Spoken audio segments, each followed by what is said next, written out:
swallow the heat, sit tight, hold the seat, rise up and believe. No luck matter to me, high up, praise the beast, rise up, live for me, let loose with me, let loose with me, alright. You will see, oh you will see the light.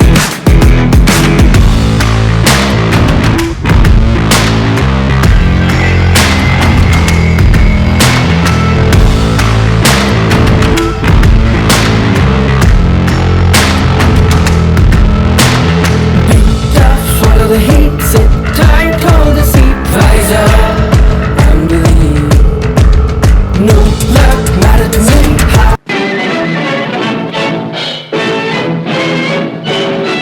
A conqueror of the Atlantic won over the treacherous Pacific.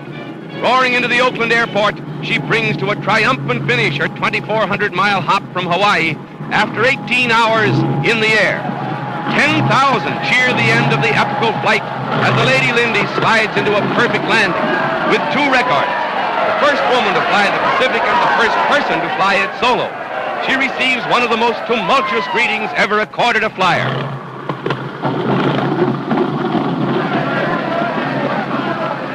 Roses to Amelia and the plaudits of the world to a veteran of flights that have shown the way for aviation's progress.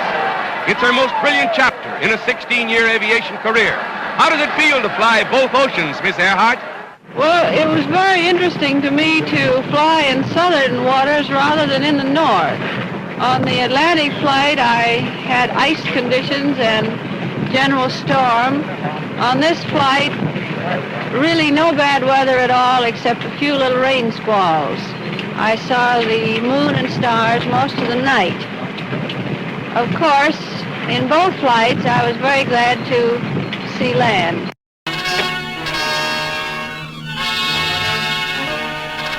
Only a short time ago, Amelia Earhart checked over every detail of her $80,000 flying laboratory in preparation for her round-the-world flight. This was to have been her greatest achievement, a sky dash of 28,000 miles. With her husband, George Palmer Putnam on right, she discussed the hazardous course which had been plotted for her by Fred Noonan, the navigator who embarked with Miss Earhart upon this great flight, a flight which was to have marked her retirement to aeronautical research.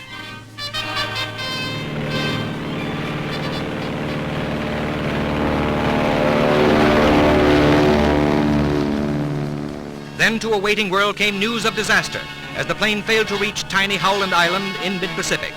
A British freighter, the Coast Guard, and the Navy sped to the search, the battleship Colorado steaming out from Honolulu under forced draft.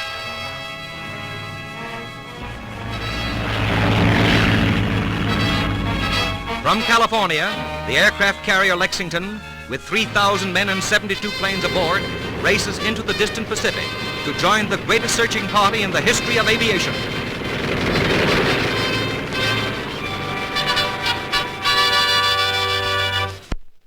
Hey everybody, welcome back to the Trading Post. It's me, Fred, and of course the star of the show, Big Noodle.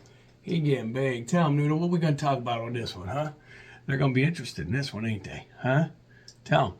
We're going to talk about disappearing flights. This is episode 3, and this is part 1 of Amelia Earhart. We're going to discuss her flights, her accomplishments, talk about her life, and give her the respect she deserves, okay? You guys hang tight, and we're going to start talking about it here in a minute. All right, you guys. Now, Amelia Mary Earhart, born July 24th, 1897, disappeared on July 2nd, 1937. Declared dead on January 5th, 1939, she was an American aviation pioneer. On July 2nd, 1937, she disappeared over the Pacific Ocean while attempting to become the first female pilot to circumnavigate the world. During her life, Earhart embraced celebrity culture and women's rights, and since her disappearance has become a global cultural figure. She was the first female pilot to fly solo nonstop across the Atlantic Ocean and set many other records. She was one of the first aviators to promote commercial air travel, wrote best-selling books, best-selling books about her flying experiences and was instrumental in the formation of the 99s, an organization for female pilots. As said prior, she's born Amelia Mary Earhart, July 24, 1897, in Atchison, Kansas, in the United States. She disappeared July 2nd, 1937, at the age of 39, in the Pacific Ocean en route to Howland Island from Lae, New Guinea. Her status is declared dead in absentia, January 5th, 1939. Her occupations was aviator and author. She was known for many early aviation records, including the first woman to fly solo across the Atlantic Ocean. Her spouse was George P. Putnam, married in 1931. Now, awards: she had got the Distinguished Flying Cross, the Legion d'Honneur, National Aviation Hall of Fame, National Women's Hall of Fame, and she has her website, www.ameliaearhart.com. You can check that out. Let me know what you think. Earhart was born and raised in Atchison, Kansas, and developed a passion for adventure at a young age, steadily gaining flying experience from her 20s. In 1928, she became a celebrity after becoming the first female passenger to cross the Atlantic by airplane. Now, in 1932, she became the first woman to make a nonstop solo transatlantic flight and was awarded the Distinguished Flying Cross for her achievement. In 1935, she became a visiting faculty member of Purdue University as an advisor in aeronautical engineering and a career counselor to female students. She was a member of the National Woman's Party and an early supporter of the Equal Rights Amendment. She was one of the most inspirational American figures from the late 1920s and throughout the 1930s.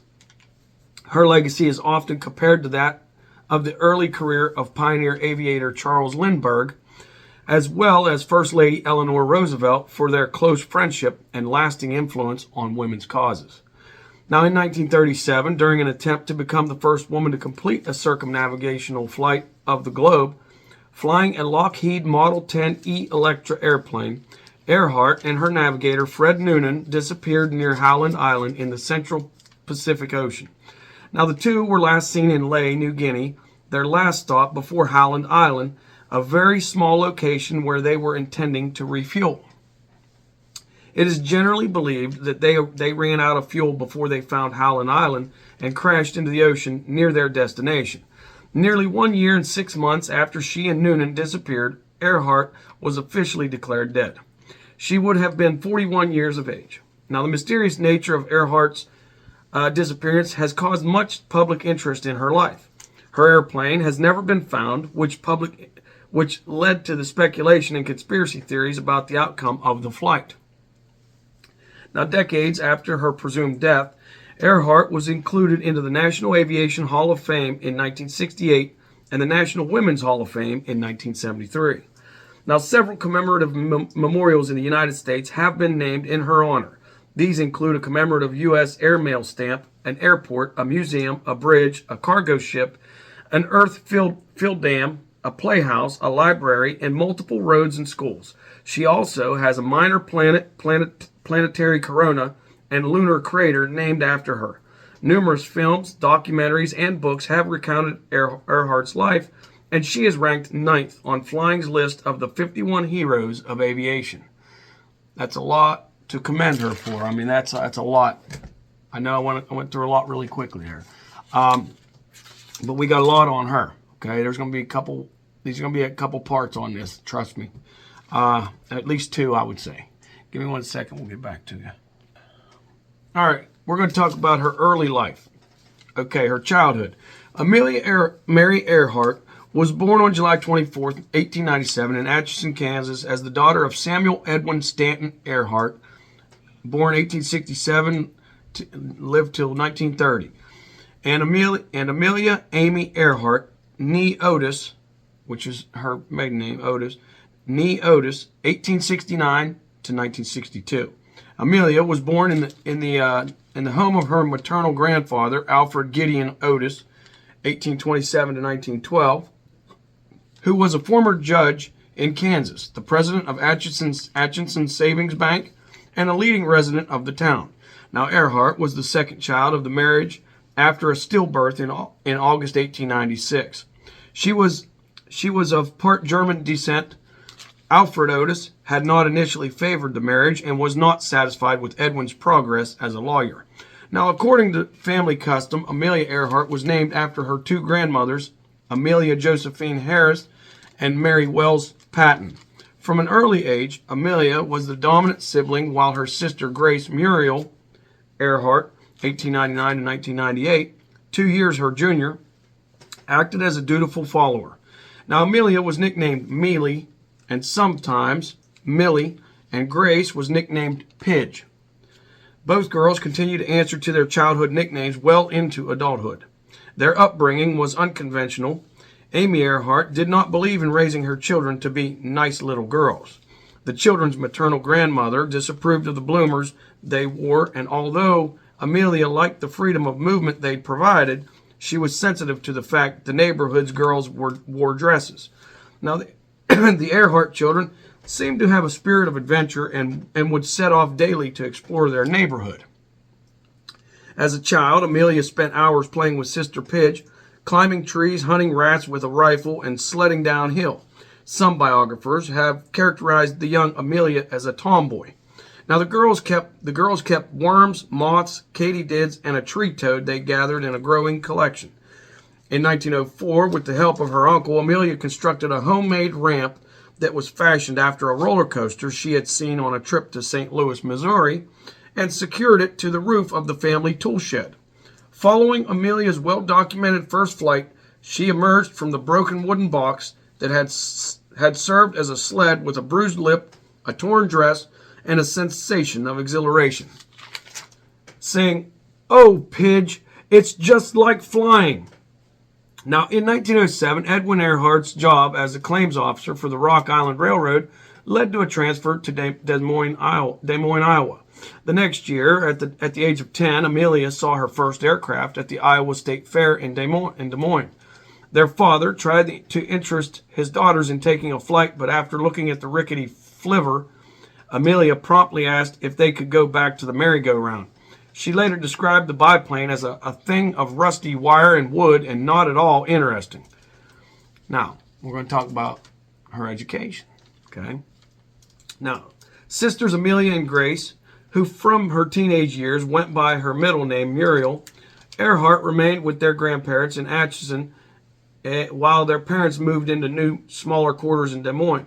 During this period, the Earhart girls received homeschooling from their mother and a governess. Now, Amelia later said she was exceedingly fond of reading and spent many hours in the large family library. Now, in 1909, when the family was reunited in Des Moines, the Earhart children were enrolled in public school for the first time, and Amelia, 12, entered 7th grade.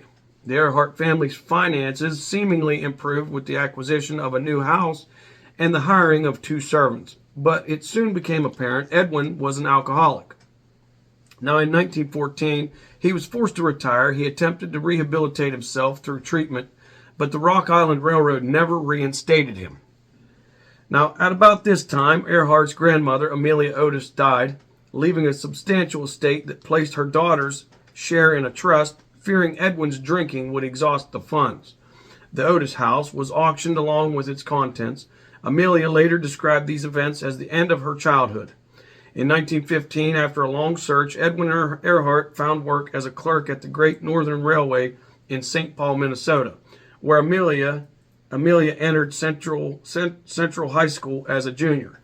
Now, Edwin applied for a transfer to Springfield, Missouri in 1915, but the current claims officer reconsidered his retirement and demanded his job back, leaving Edwin Earhart unemployed.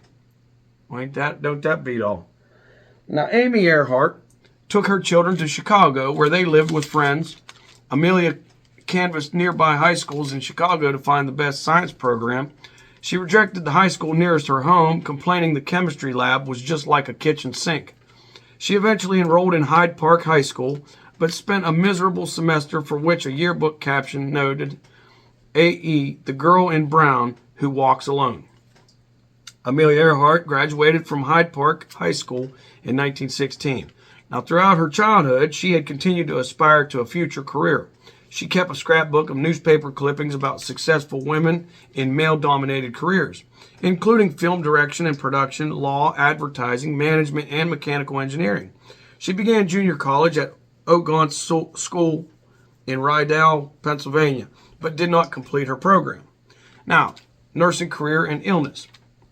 Now, during Christmas vacation in 1917, Earhart visited her sister in Toronto, Canada, where she saw wounded soldiers returning from World War I.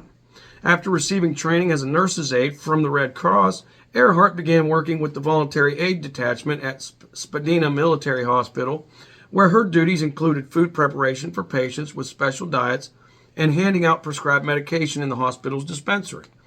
There, Earhart heard stories from military pilots and developed an interest in flying. Now, in 1918, when the 1918 Spanish flu pandemic reached Toronto, Earhart was engaged in nursing duties that included night shifts at Spadina Military Hospital. Now, in early November that year, she became infected and was hospitalized for pneumonia and maxillary sinusitis. She was discharged in December 1918, about 2 months later. Now, her sinus-related symptoms were pain and pressure around one eye and copious mucus drainage via the nostrils and throat.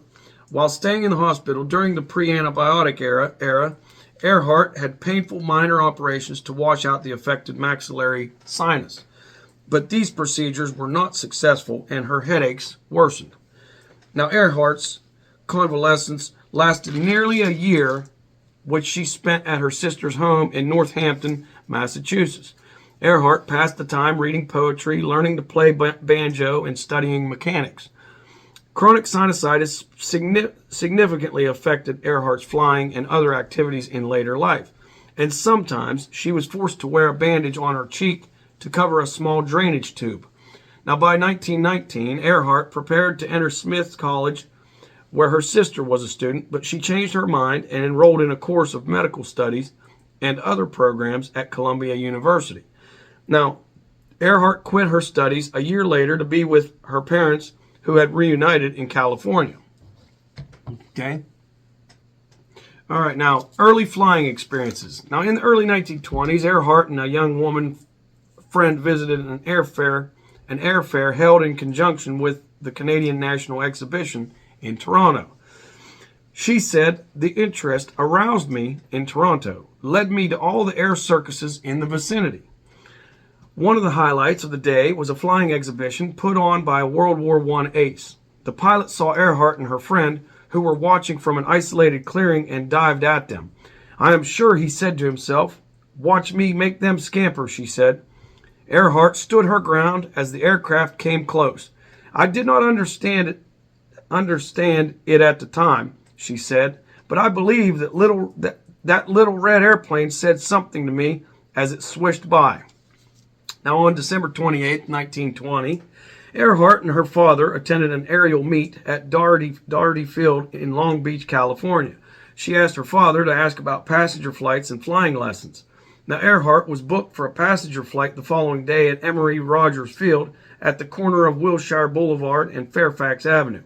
A 10-minute flight with Frank Hawks, who later gained fame as an air racer, cost $10, equivalent to $160 in 2024. Now, the ride with Hawks changed Earhart's life, she said. By the time I had got 200 or 300 feet or 60 to 90 meters off the ground, I knew I had to fly. The next month, Earhart engaged Netta Snook to be her flying instructor. The initial contract was for 12 hours of instruction for $500, which was equivalent to $9,000 in 2024. Now, working at a variety of jobs, including photographer, truck driver, and stenographer at the local telephone company, Earhart saved $1,000, equivalent to $18,000 in 2024, for flying lessons. Now, she had her first lesson on January 3rd, 1921, at Kenner Field on the west side of Long Beach Boulevard and Tweedy Road, now in the city of Southgate. Snook used a crash-salvaged Curtiss JN-4 Canuck airplane she had restored for training. Now, to reach the airfield, Earhart had to take a bus, then walk 4 miles or 6.4 kilometers. Now, Earhart's mother provided part of the $1,000 stake against her better judgment. Earhart Earhart cropped her hair short in the style of other female flyers. Now, 6 months later, in mid-1921, and against Snook's advice, Earhart purchased a second-hand chromium yellow Kenner Airster biplane, which she nicknamed the Canary. After her first successful solo landing, she bought a new leather flying coat. Due to the newness of the coat, she was subjected to teasing, so she aged it by sleeping in it and staining it with aircraft oil. On October 22, 1922, Earhart flew the Airster to an altitude of 14,000 feet or 4,300 meters, setting a world record for female pilots. On May 16, 1923, Earhart became the 16th woman in the United States to be issued a pilot's license. Her number was 6017 by the Fédération Aéronautique Internationale, or FAI. Financial problems and moved to Massachusetts. Now, throughout the early 1920s, following a disastrous investment in a failed gypsum mine, Earhart's inheritance from her grandmother, which her mother was now administering, steadily diminished until it was exhausted. Consequently, with no immediate prospect of recouping her investment in flying, Earhart sold the Canary and a second Kenner and bought a yellow Kissel Gold Bug Speedster, a two-seat automobile, and named it Yellow Peril. Simultaneously, pain from Earhart's old sinus problem worsened, and in early 1924 she was hospitalized for another sinus operation, which was again unsuccessful. She tried a number of ventures that included setting up a photography company, and following her parents' divorce in 1924, Earhart drove her mother in Yellow Peril on a transcontinental trip from California with stops throughout the western United States and northward to Banff, Alberta, Canada. Their journey ended in Boston, Massachusetts, where Earhart underwent another, more successful sinus operation. Now, after recuperation, she returned to Columbia University for several months, but was forced to abandon her studies and any further plans for enrolling at the Massachusetts Institute of Technology, or MIT, because her mother could no longer afford the tuition fees and associated costs. Now, in 1925, Earhart found employment first as a teacher, then as a social worker at Denison House, a Boston settlement house. Now, at this time, she lived in Medford, Massachusetts. Now, when Earhart lived in Medford, she maintained her interest in aviation, becoming a member of the American Aeronautical Society's Boston chapter and eventually being elected its vice president. She flew out of Denison Airport in Quincy, helped finance the airport's operation by investing a small sum of money, and in 1927 she flew the first official flight out of Denison Airport. Earhart worked as a sales representative for Kenner Aircraft in the Boston area and wrote local newspaper columns promoting flying. As her local celebrity grew, Earhart made plans to launch an organization for female flyers. Now, aviation career and marriage. Let's talk about that. First woman to cross the Atlantic Ocean in 1928.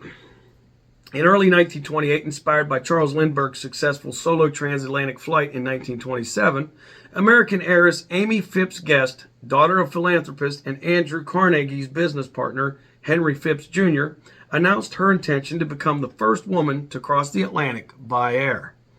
At the time, she was living in London with her husband, former British Air Minister Frederick Guest. Using her wealth and social connections, Guest assembled a team of aviation professionals to support her endeavor. She hired pilot Wilmer Stoltz from Williamsburg, Pennsylvania, to lead the flight.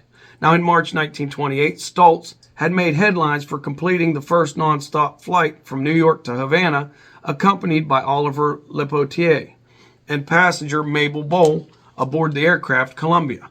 The previous year, Stoltz had also piloted transatlantic attempts for aviator Francis Wilson Grayson. Guest also recruited mechanic and co-pilot Louis Gordon from Collin County, Texas. For the aircraft, she acquired a Fokker F6B trimotor from famed explorer commander Richard E. Byrd. That's one we're going to talk about in time too, you guys. Don't feel bad. We're going to get to it. I'm sorry, but we're going to get to it. Byrd had initially planned to use the plane for an Antarctic expedition, but when his backer Edsel Ford, son of Henry Ford, suggested using a Ford trimotor instead, Byrd agreed and sold the Fokker. Now, Byrd would later serve as a technical advisor for the transatlantic flight. Now, Guest named the plane Friendship to honor the special relationship between the United States and her new home, Great Britain. However, upon learning of her plans, Guest's family reacted with alarm. Her sons, Winston and Raymond, even threatened to quit Yale and Cambridge, respectively. Under family pressure, Guest reluctantly gave up her dream of making the flight herself. Nevertheless, she remained determined to see a woman achieve the milestone. Instead of flying, she resolved to sponsor the project and began searching for what she called the right sort of girl.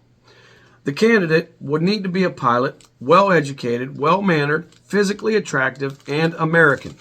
In April 1928, George Palmer Putnam, the publicist and publisher of Charles Lindbergh's best-selling autobiography, We, caught wind of the transatlantic attempt. Curious, he met with his friend, Captain Hilton Riley, and shared that he had heard Richard Byrd had sold his plane to a mysterious buyer, and that floats were being fitted to the Fokker at East Boston Airport. Determined to get involved, Putnam encouraged Riley to crash the gate and investigate. Riley found Wilmer Stoltz in a bar and, catching him in a talkative mood, learned of Amy Guest and the true purpose of the newly outfitted seaplane, Friendship. Putnam and Riley resolved to take on the task of finding the right sort of girl on Amy Guest's behalf. Riley reached out to his friend, Rear Admiral Reginald R. Belknap, in Boston. After hearing the criteria outlined by Guest, Belknap immediately replied, "Call Dennison House and ask for Amelia Earhart." Upon receiving Riley's call, Earhart was initially skeptical, but agreed to meet him at his office. The moment she arrived, Riley was convinced he had found the right woman. Almost immediately, he asked her, How would you like to be the first woman to cross the Atlantic? Earhart wrote later, "Under the circumstances, I couldn't say no." However, Earhart had conditions before accepting the invitation. She made it clear that the role of a mere passenger held no appeal to her. She wanted the opportunity to take her turn at the controls. Although she lacked experience with multi-engine aircraft and non-visual instrument flying, it was agreed that, weather permitting, she would be allowed to pilot the aircraft for a portion of the journey. It was written into her flight contract that Earhart would hold the title of commander aboard Friendship. She was granted final authority over all matters of policy, procedure, personnel, and any other issues that might arise during the mission, at least until their arrival in London. Now, both Wilmer Stoltz and Louis Gordon would serve as her subordinates during the flight. Now, on June 3rd, 1928, after the unsuccessful attempts to take off from the Jeffries Yacht Club in East Boston, the crew of Friendship made critical adjustments to reduce weight. 6 5-gallon cans of fuel were unloaded, and backup pilot Lou Gower voluntarily stepped down from the crew to further lighten the aircraft. Now, the fourth attempt proved successful. After 67 tense seconds, Friendship lifted off the water and climbed steadily, heading north on the first leg of its transatlantic journey to Trepassey, Newfoundland. Friendship finally arrived at Trepassey on June 5th after poor weather forced Wilmer Stoltz to make an unexpected landing in Halifax, Nova Scotia, the day before. Now, Earhart later described the arrival at Trepassey as chaotic, likening it to a rodeo with maritime cowboys in small boats aggressively vying to tow the plane, nearly entangling it in ropes and knocking crew member Slim Gordon into the water. Stranded by relentless gales, dense fog, and mechanical setbacks, the crew of Friendship endured nearly a fortnight of frustrating delays. Their departure was repeatedly thwarted by unpredictable tides, stormy seas, and sputtering engines, turning what should have been a quick refuel stop into a test of endurance. Now, when dawn broke clear and brisk over Newfoundland on June 17th and weather reports suggested marginally favorable conditions over the Atlantic, Earhart insisted they seize the opportunity to take off, despite objections from pilot Wilmer Stoltz, who was nursing a severe hangover.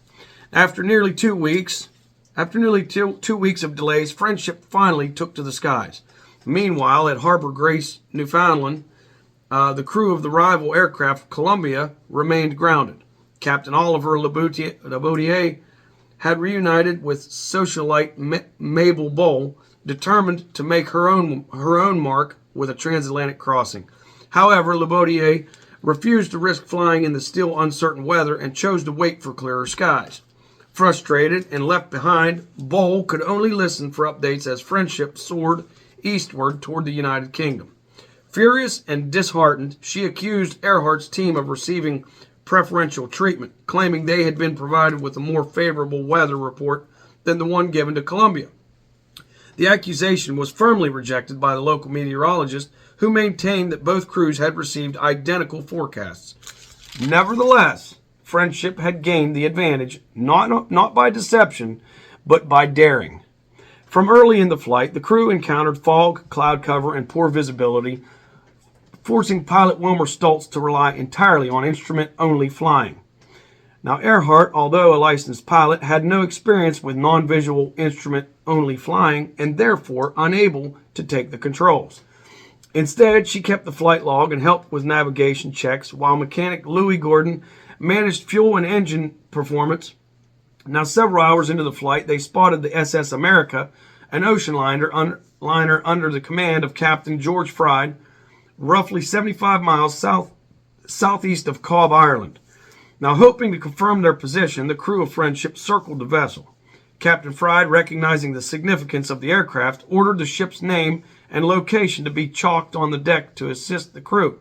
However, before the message could be prepared, Friendship had already vanished into the mist, continuing eastward. Critically, the aircraft's radio had failed early in the flight, leaving the crew unable to transmit or receive any messages. This failure meant they could not confirm their course, update anyone on their status, or receive weather updates. As a result, their arrival location would be a complete surprise to those on the ground. After nearly 21 hours in the air with low fuel and limited visibility due to persistent mist, the crew of Friendship were in urgent need of a suitable landing site. While flying along the coast of South Wales, although they did not know their location at the time, they identified an estuary and a nearby industrial town with a harbor as a potential landing area. The aircraft landed in the Bury estuary between the town of Buryport and the village of Poole in Carmarthenshire, Wales. Upon landing, co-pilot Louis Slim Gordon climbed onto the starboard pontoon and secured the aircraft to a large navigation buoy off the coast of the Buryport, using a rope kept on board for emergencies or for use as a sea anchor. This improvised mooring was the only available option in the area. Despite their arrival following a transatlantic flight, initial local response was minimal. A few nearby railway workers observed the aircraft but did not approach. Eventually, Norman Fisher, a manager at the Frickers Metal Company in Buryport, rowed out to the plane. Wilmer Stoltz went ashore with him to make contact with their sponsors, who were waiting in Southampton. The original intention had been to refuel in the estuary and continue the journey to Southampton, where the crew's sponsors, including Captain Hilton Riley and Amy Phipps Guest, were assembled. Now, Earhart and Gordon remained on board the aircraft, as the crew did not consider the flight officially complete at that point. Several small boats approached the aircraft during this time, but Earhart declined to go ashore, intending to do so only if the flight continued as planned. Later that day, Captain Riley arrived in Buryport by seaplane, accompanied by Alan Raymond, a reporter for the New York Times. Following discussions regarding the aircraft's fuel status, the challenging tidal conditions, and ongoing poor visibility, the decision was made to take Friendship to Buryport Harbor. It would be there, in the small Welsh harbor town, that Earhart's transatlantic journey officially concluded, securing her place in history as the first woman to cross the Atlantic by air. Friendship moved under its own power from the navigation buoy to Buryport Harbor, where the crew were then rowed ashore. A large and excitable crowd had gathered, and local police escorted the aviators to the Frickers Metal Company office for safety, where the police awaited reinforcements while the crew were served refreshments. As the world's press descended on Buryport, Earhart attracted the majority of public and media attention, though she consistently emphasized that the primary credit belonged to the pilots. When interviewed after coming ashore, she remarked, "Bill Wilmer Stoltz did all the flying had to. I was just baggage, like a sack of potatoes. Maybe someday I'll try it alone." Later that evening, the crew traveled by car to the Ashburnham hotel in nearby Pembrey, where they were able to rest and recover after their historic journey. Now, Friendship departed Buryport Harbor at approximately 11 a.m. on June 19th, 1928, beginning the final leg of its journey to the Southampton, but not without a final moment of drama. Among the spectators that morning was Sir Arthur Whitten Brown, who, alongside John Alcock, had completed the first non-stop transatlantic flight in 1919. Living in nearby Swansea, Whitten Brown had traveled to Buryport with his family to congratulate Earhart and present her with a bouquet of flowers. A boat was dispatched to carry him out to the Friendship, but unaware of his approach, the crew had already begun departure. As a result, a potentially historic meeting between the first man and the first woman to cross the Atlantic non-stop by air was narrowly missed. At Southampton, the Friendship crew were once again met by enthusiastic crowds, among those welcoming them Amy Phipps Guest, the flight's principal sponsor and owner of Friendship. It was the first time Guest and Earhart met in person. She had changed aircraft and flew an Avro Avian 594 Avian 3, serial number R3/AV/101, that was owned by Irish aviator Lady Mary Heath, the first woman to hold a commercial flying license in Britain. Earhart later acquired the aircraft and had it shipped to the U.S.